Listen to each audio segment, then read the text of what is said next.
ఆ రోజు కొంతమంది తీవ్రవాదులు కూడా ఈ రాష్ట్రాన్ని ఇబ్బంది పెట్టాలంటే రాజీ లేని పోరాటం చేశా. కడాన నా మీద దాడి చేస్తే కూడా నేను భయపడకుండా నా ప్రజలు సురక్షితంగా ఉండాలని పోరాటం చేశాను తప్ప ఎప్పుడు వెనకాడలేదు.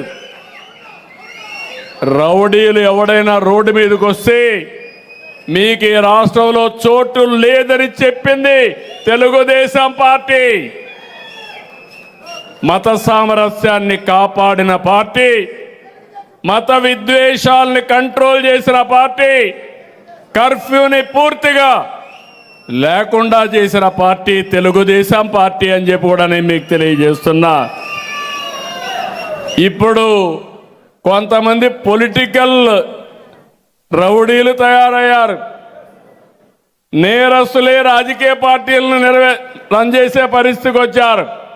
నేను ఒకటే చెప్తున్నా, బాబాయిని చంపినంత ఈజీ కాదు ఈ రాష్ట్రంలో నేరాలు చేయడం. ప్రజలు ఒకేసారి మోసపోతారు.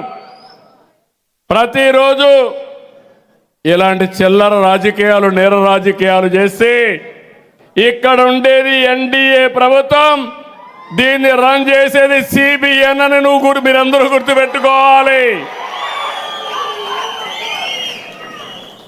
నేను ఒకటే విజ్ఞప్తి చేస్తున్నా, ఈ రాష్ట్రాన్ని అభివృద్ధి చేయడం కోసం కంకణం కట్టుకొని ముందుకు పోయినప్పుడు చాలా విషయాల్లో మీ అందరూ కూడా ఇక్కడ ఉన్నారు, రాష్ట్రంలో ఉండే కార్యకర్తలు ఉన్నారు.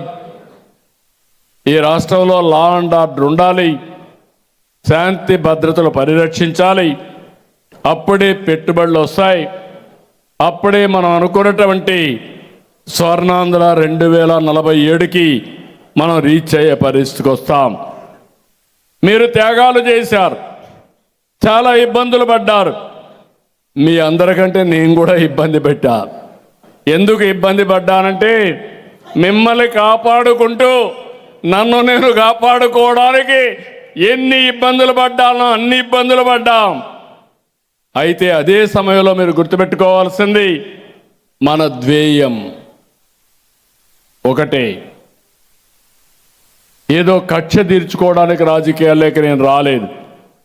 తెలుగు జాతిని బాగు చేయడానికి నెంబర్ 1 కమ్యూనిటీగా చేయడానికి వచ్చాం తప్ప ఆ రోజు ఎన్టీ రామారావు గారు, ఈరోజు నేను ఇంకొకటి కాదని చెప్పి కూడా నేను మీకు తెలియజేస్తున్నా.